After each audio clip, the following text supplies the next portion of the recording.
Hello and welcome to the Music Survival Guide, the independent musician's guide on how to survive in the music industry. My name's Phil, a mixing engineer. Hope you're doing wonderfully well out there. I am doing all right. It's been a hectic couple of weeks here. Being a dad during your child's birthday is quite full on. That's what I've learned. But that's not really what I'm here to discuss. This week on the podcast, I'm joined by Keryn of Zac The Locust. Zac The Locust are a great band if you've not come across them. They are from South Wales and they are well worth checking out. Band I've yet to see live, but I really hope I can. We'll see how that transpires. Just get a gig in London, guys, and we'll all be good. Anyway, that's not really what I'm meant to say. Not really what I'm meant to be saying.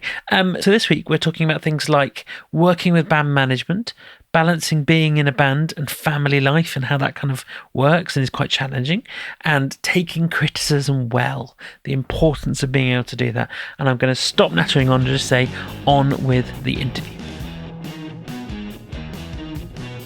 So today on the podcast, I am joined by Keryn of Zac The Locust. Keryn, how are you? I'm very good, thanks. Doing well.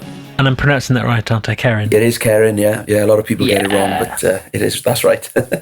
I'd say my mum lives in Wales, so it's, it makes sense, but she lives in North Wales, which I would argue is proper Wales. Well, I suppose so. Well, South Wales, I'd say, is proper Wales, but that's where I'm from, so... Controversial. My mum's not from Wales at all, so there we are. What do I know?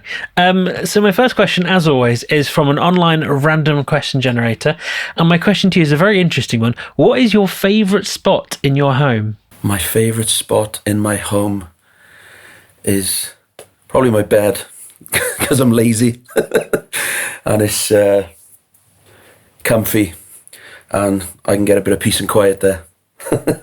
As good a reason as any. Spoken like a true parent. Yes.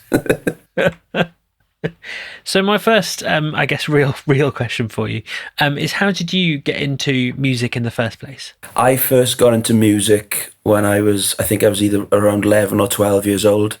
I remember coming back to school after summer holidays, and a good friend of mine who I hadn't seen for the summer holidays came back, and he'd learned how to play the guitar. And obviously his parents had bought him a guitar, he'd learned to play a little bit.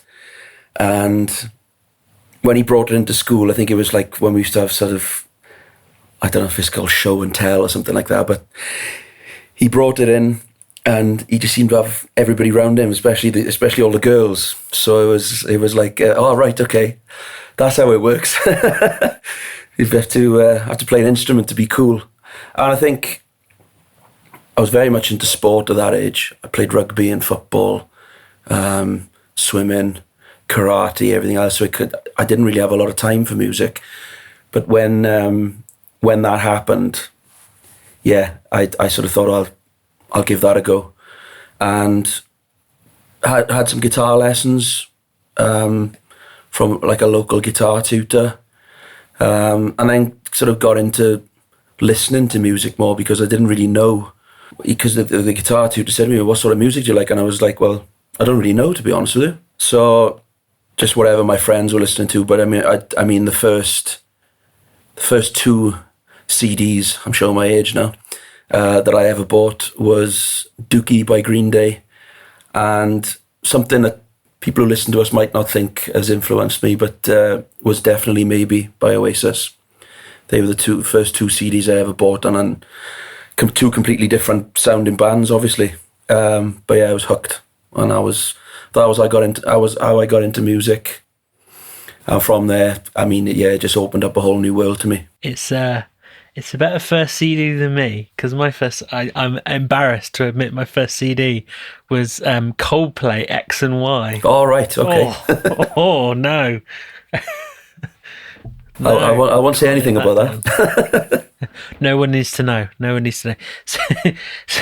So you're there, and you're enjoying getting into music. You're playing guitar and things like that. How do you get from there to the band getting together? The band getting together was, I played for about 5 or 6 years, as probably a lot of other musicians started out doing, just playing in pubs and bars, in a cover band. I've been in a few different ones, and after sort of doing it quite heavily, every weekend, 2 or 3 times every week without fail, it just got a bit I wouldn't say boring, but just, it was the same thing. You're playing other people's songs. And then while all that was going on for about 5 or 6 years, I was writing my own songs. And I just sort of made a decision at the sort of, it was time to just sort of do my own thing, and try and see if I could write any songs that people would actually like and listen to, I guess. And the guys who I was in, the last cover band I was in, weren't really interested in doing original stuff. So I had to kind of look around. A friend of mine who I knew who was on a sort of local cover band circuit as well. He's actually the bass player in the band now, but it wasn't actually him who joined Zac The Locust first. It was another friend of mine who played bass. He actually introduced me to our drummer, Ashley, and our guitarist, Archie. So it was the four of us to begin with, and then it didn't quite work out with the first bass player. So then Rob, who, like I said, who I knew from before, I asked him to join.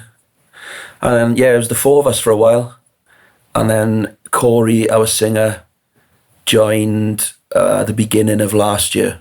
And then that's how like the lineup was complete then, I suppose. So there's 5 of us. And here you are. Hooray. I didn't mean that to sound as sarcastic as it came out, honestly. It's meant to sound genuine. So a question that I have always been curious about your band is, where does that band name come from? It's a very unusual name. Anybody and everybody we come across or comes across us asks that same question. It was a TV show I was watching. A lot of people have probably heard of Ali G, and one of the other characters he did, which was Borat. And for some reason, I was watching an episode of that, and in the episode, he kind of does this little skit where he says he's trying to get an acting job or something, and he performs a small scene from a popular Kazakhstan TV show called Locust, where he's some sort of police officer. And it's absolutely hilarious and absolutely disastrous at the same time, obviously. My nickname growing up has always been Zac. But how and why I put the two together, I really don't know. I couldn't tell you. It could have been a dream, or it could have been I was extremely drunk or something. But I really don't remember, if I'm honest, why I put them together and came up with Zac The Locust. I do remember trying to find a name for this sort of original sort of project that I'd, written songs for. Was getting to be a bit of a headache. Couldn't think of anything original or catchy. And when that sort of came along and I came up with it's just stuck. But it's definitely a source of wonder for people, like how and why is the band called that? So I think the other boys have got other versions, but that's from what I can remember. It's that's how it came about.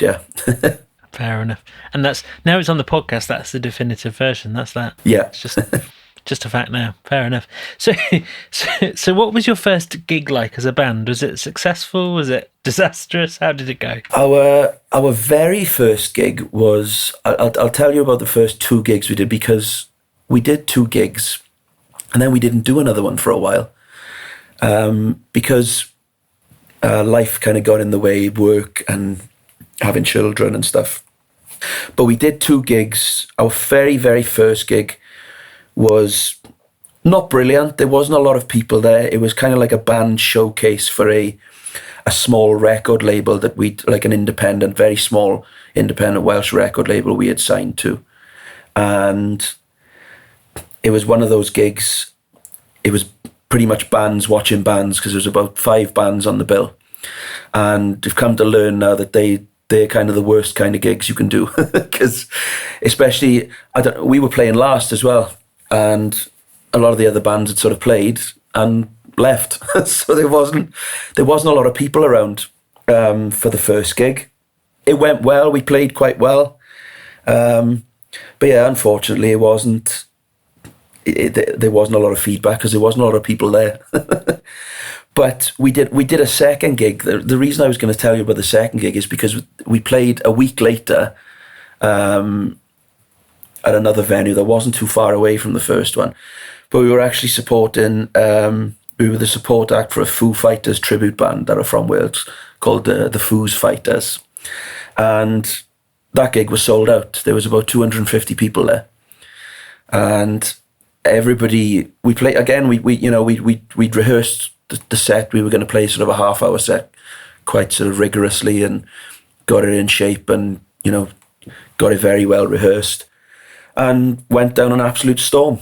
We had CDs there we were selling, we had T-shirts we were selling, and yeah, it was really, really good. It was a bit surreal, but at the same time really sort of great to have a lot of great feedback and a lot of people coming up to us after and saying how much they enjoyed it and can they buy a CD, can they buy a T-shirt. So yeah, from the first one being quite sort of not a disaster, but just not great to that was, and they were both within a week of each other. So that was our first sort of experiences doing completely original gigs. Yeah, it was really good. Polar opposites. Yes, absolutely. Really, fair enough. So, I mean, the first one in some ways was a glorified rehearsal for the second one. Yeah, I suppose you could say that. Yeah. And we were a lot more nervous for that one because when we played this, like the second one, like I said, there was the place we played was absolutely packed. Well, it was sold out. I mean, obviously not everybody was there to see us because nobody really knew who we were, but we were lucky that they sort of let everybody come in first and let the place fill up so we could play to sort of a packed house. It was really, really good, yeah. Nice. So that was a successful gig. Have you had any like nightmare experience gigs where everything's gone wrong, or have you got away with it? Probably a quite boring answer for this one, but no, not really. We've been lucky, very lucky so far that we haven't had anything disastrous happen. You're always going to get the odd bum note here and there, or the drummer's missed a beat or dropped a stick maybe, or and you all sort of turn around and give him the look. But aside from that, no, nobody's fallen off the stage or anything like that, or fallen over. There hasn't been any sort of disasters where all the power's gone off or anything like that, or someone's amp has failed, or I think I broke a string once, and that wasn't too bad because obviously you just got a spare guitar with you, so it was a case of just finishing the song, swapping the guitar over, and that was it. So unfortunately there's no funny stories to tell there, no or disasters. That's fine. It's if you want my honest opinion, it's a matter of time because everyone has a disaster gig somewhere along the way. That's just what I was going to say. Yeah, I'm sure it will come at some point in your future. Yeah. Well, that's an exciting thing to look forward to. So on a different kind of topic, how do you guys rehearse? Where do you rehearse? Do you have your own space, rent out somewhere? What's that kind of thing like? We usually go in. There's a local rehearsal studios in Bridgend in South Wales. That's our sort of go-to place at the moment because it's convenient distance-wise, I suppose. And we've been rehearsing there for about 3 or 4 months. Before that, just at various other rehearsal spaces. We've used a couple of different community centres that have been local to each of us, I suppose, and yeah, just other sort of, there's quite a few good ones around the South Wales area that are not sort of anywhere sort of more than half an hour for any of us is not really worth it. So our drummer at the moment is working on, he's actually built something in his garden, which is, he's still working on at the moment. He's hoping to finish it this summer, I think. But then he said that last summer. So at the moment, it's very much, we just go to a local rehearsal space. And rehearsal-wise, it just depends what we've got coming up. If we've got a gig where we know we've got to sort of play a half an hour set, then we'll sort of rehearse those songs in that order and try and sort of make it sort of flow quite well, with the stops and the starts. Other than that, we've got about 18 songs. I mean, on the album there's 11 songs, and we've got about 7 others that are sort of completed and written. So if we haven't got anything coming up necessarily, then we just go through them and just keep them sort of in time and in tune. God, that's more than that. So do you all live quite far away from each other then, relatively speaking? Yeah, whenever people ask us where are we local to, we have to say South Wales, because I myself, we all live quite far from each other, to be honest. From me, sort of distance-wise, the furthest away is Rob, the bass player, who probably lives about 25 miles away. And then we're all sort of spread out around South Wales. So it's, we're not really local to each other. Having driven around North Wales, assuming North Wales is not dissimilar to South Wales, you can do 25 miles quite quickly. I will say that. Yeah, so sometimes you can. Just thinking about London. yeah. It's not too. It's about a half an hour drive, sort of between us, I suppose. So we try and, like I said, the rehearsal space we rehearse in we try to kind of pick one in the middle, so we're not all traveling too far. So good plan. So how do you guys write your songs? Do you kind of do it in the rehearsal room, get together? Is one of you like the songwriter, or how do you approach that kind of thing? Up to this point, it's mainly been myself, because, like I said, I was in cover bands and doing that for quite a long time, and in my spare time, obviously writing songs, different experiences with whatever was happening in my life, and being inspired by all the bands I grew up listening to and still listen to. So, like I said, we've got about 17 or 18 songs. They've pretty much just been written by myself, yeah. Especially the ones that we're releasing on the album, they've all been sort of my lyrics and my ideas. I wouldn't say, they're all 100% me, because I'm not a drummer. I'm not much of a bass player. So in that sense, they've sort of had to have been sort of fleshed out in the rehearsal studio. Yeah, definitely. Between myself and the drummer and the bass player. But yeah, I mean, there's more songs that we're still writing. We're always writing. I mean, it's always a bit of a sore subject, because we can never finish one. And you've got, I've got another idea now, and we're on to that, and we haven't finished the last one. So, yeah, it's a bit of both, to be honest. I've been primarily the main sort of songwriter up until now, or until recently. But yeah, we try and write stuff together now as well. And yeah, definitely, if someone's got some lyrics, or someone's got, a good guitar riff or whatever, we just get in the rehearsal studio and sort of concentrate on it and try and see where it takes us. Almost like a jamming kind of approach. Just see what develops. Yeah, definitely. Yeah, I mean, it for me, it's always sort of tried to start with a hook or a melody, and then I've always just tried to build the song around that, whether it be like a vocal melody or some sort of guitar hook or riff. That's always been my approach to songwriting, and it's still pretty much what it is when we just get in a room together and someone's going, we've got an idea, whether it's some words and a melody or a guitar riff, and then we just try and go with it. If it works, it works. That's what I say. Yeah, definitely. So how is the band managed? So obviously you said that different people kind of bring different things to the table. Do you do that in terms of management as well? Do you share tasks? Is there someone in charge? How does that kind of thing work? We've actually got a manager. We've signed with a small label called Forge AMP. There's a guy called John Craig he manages about, I think, is including us, 10 bands, I think. So on that side of it, A lot of stuff is taken care of, but I mean, we're still kind of new to it all, to that side anyway, of having someone being our manager. So yeah, anything to do with from booking gigs to, you know, arranging rehearsals and like you mentioned, merch and stuff like that. We pretty much do it ourselves, but we try not to have one person take it all on. I think we do spread it out amongst ourselves. I mean, we all work and have full-time jobs as well. So if one person was trying to do it, I think it would be a bit of a nightmare. Yeah, totally.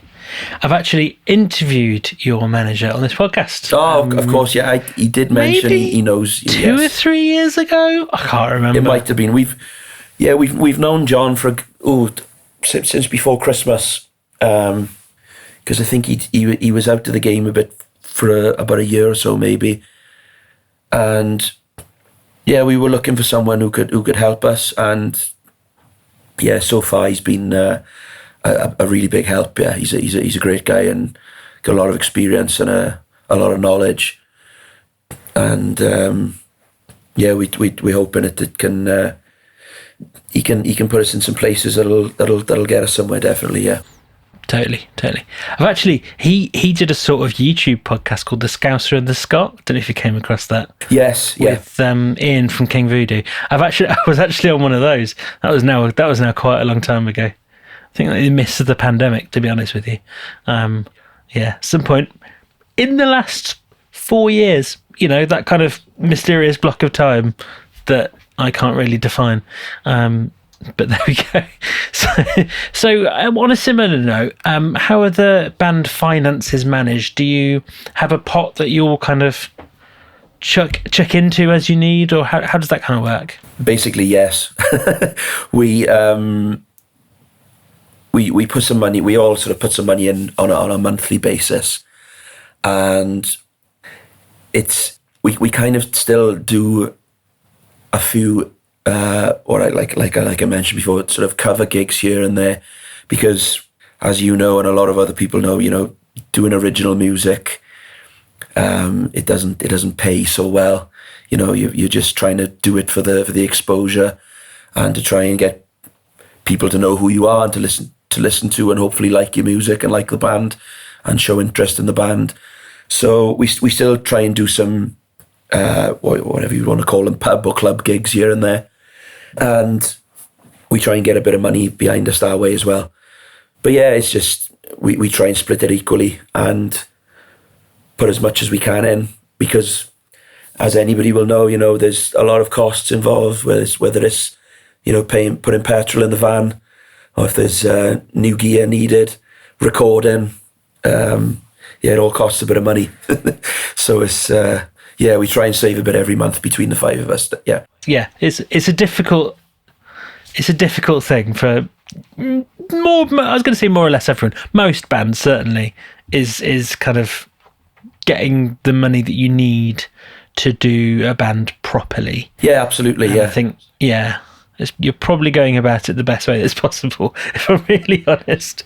It can be a bit of a juggling act, because you know, we try not to fill too much of the calendar up with the cover gigs, because we don't want to miss out on any opportunities doing what we want to really do is the original gigs. But needs must, and when you're paying for recording or promotion and stuff, it all adds up. Totally. So on the subject of recording, how do you go about that? Do you go into the studio or record yourselves? What's the kind of balance of that kind of thing? It's definitely the studio. I can barely work GarageBand on an iPad, so my knowledge of it is not great. But I know enough about sort of recording sort of demos myself. We can do that. But yeah, definitely go into the studio. The album was all recorded at a local studio, and just finding someone obviously you can work with, and who, you know, when they've mixing stuff and that we like. So it's I wouldn't mind in the future when I've got more time, I suppose, venturing into it myself, because I've got a couple of friends who do it, but at the moment, yeah, life and everything else, I haven't got the time to learn. So it's very much write the songs, do some sort of rough demos ourselves, and head to the studio. Yeah. I think, speaking as a parent also, you do have to choose which to use a studio, so which side of the glass are you on. So I'm not in a band because I do mixing and that's all I have time for. And similarly for you, you are not doing the music production kind of thing as such because you're in a band. So I think at this stage of life, it's unfortunately the way it has to be. But there we are. Such is the way of things. So what would you say has been the biggest success of the band so far? I honestly think that just recording the album, really, because it was, again, you know, our lives being as they are, it took a lot of going back and forth to the studio. We didn't actually just go and do it all in one go. We weren't able to do that just because of our everyday lives. So yeah, it was quite an achievement just to get it finished and done. Even though we did it, the bulk of it was done quite quickly. Again, even though it wasn't sort of all in consecutive days, sort of the drummer, I had done all the songs as sort of just guitar guide tracks to a click. And then the drummer went in and recorded his drums over sort of 2 days. The bass player went there and done all his bass in a day. I think he done it really quick. I done all my guitar parts in sort of a day and a half. Same with the other guitarist. And then there was a lot of going back and forth, but I think I'd say it's, for me personally anyway, it's sort of our biggest achievement and our success, because it's exactly how we've wanted it to sound, which can be quite a difficult thing to get across to someone else who's, you know, a producer or the guy who was recording us and mixing it and everything. So yeah, I'm sure there'll be other things in the future if we get to play any gigs that are, you know, in front of sort of bigger crowds or anything like that. I just think at the moment it's very much just being able to do the band and be able to do gigs is a success and an achievement, because again, just because of our everyday lives, it's trying to juggle everything. It's quite we're quite proud and sort of happy that we can juggle it all and still keep going with it, you know. Yeah, totally get that. So what goals do you guys have for the band in the next 6 months to a year or so? I'm assuming this album would be. Yeah, so I'd say over the next 6 months, the album we're hoping the album can come out towards the end of August. Obviously we've released 4 singles so far. There'll be another 2 singles that will have music videos. We're going to make sort of proper music videos for those. We're going to release the album, and just to do as many shows as we can, you know. It is difficult I wouldn't say, like I said, we're not really starting out, but playing live we haven't done a lot of before now. We've original gigs we've probably only done about 7 or 8. So it's to get the album out and do as many sort of shows as we can, and hopefully get involved with some maybe some festivals and things like that, just so we can get in front of people and play. That's the main aim, really, and to hopefully do some more recording towards the end of this year or early next year to release something else next year then. Yeah, keep it rolling, as they say. Nice. That's decent set of goals. Can't fault that at all. What would you say, this is my penultimate question, just to forewarn you, don't know why you need forewarning, what would you say is your best piece of advice for bands nowadays? I personally would always say, take on criticism constructively. Try not to take it too personally, because I think the biggest thing for me is you'll never please everybody, no matter how hard you try. Even the bigger, more famous, well-known bands can't please everybody. So you're always going to come across someone who's going to not like what you do, or put down what you do, or sort of criticize it. And just don't give up, because there's many times I thought that the stresses of my everyday life and our everyday lives as a band, with having families and children and jobs, but just stick it out. If you've got a dream and you want it that bad, just I'd say to just keep going, keep trying, keep plugging away, and enjoy it, even though sometimes it does get hard. Yeah. I think the taking criticism well point is really important.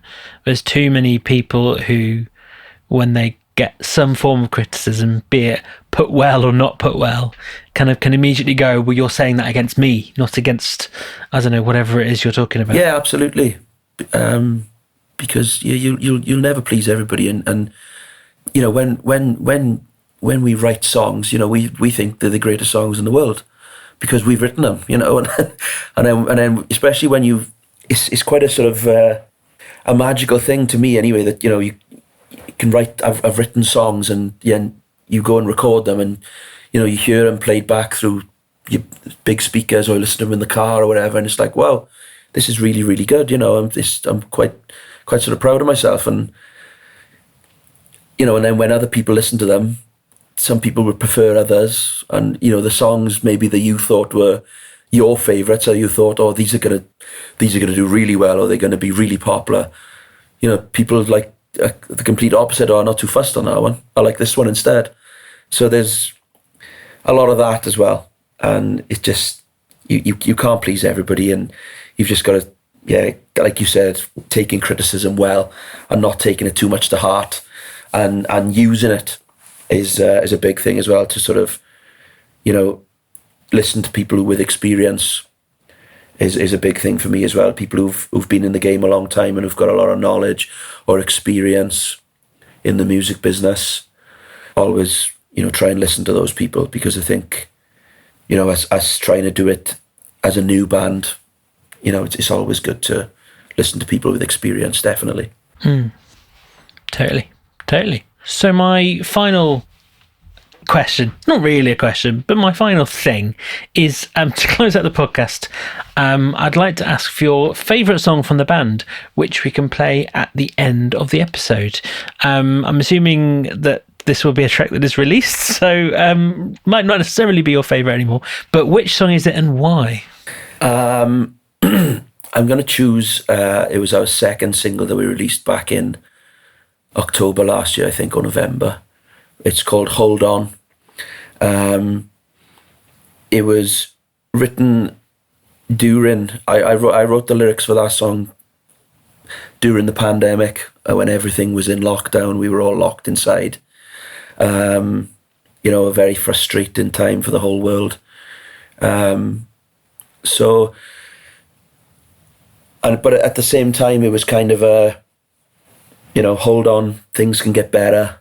Kind of everybody, if we can stick together and sort of collectively, good things can happen. So I was very proud of that song, because I came up with the melody and everything, and it's kind of people have told me it's quite sort of anthemic. We done a video for it as well, and it's like I said, all the ones I've written I love, but so far I think that one is definitely my favourite. Nice. Well, this is Zac The Locust with Hold On. Keryn, it's been great to talk with you. Great to talk to you too. Thanks very much.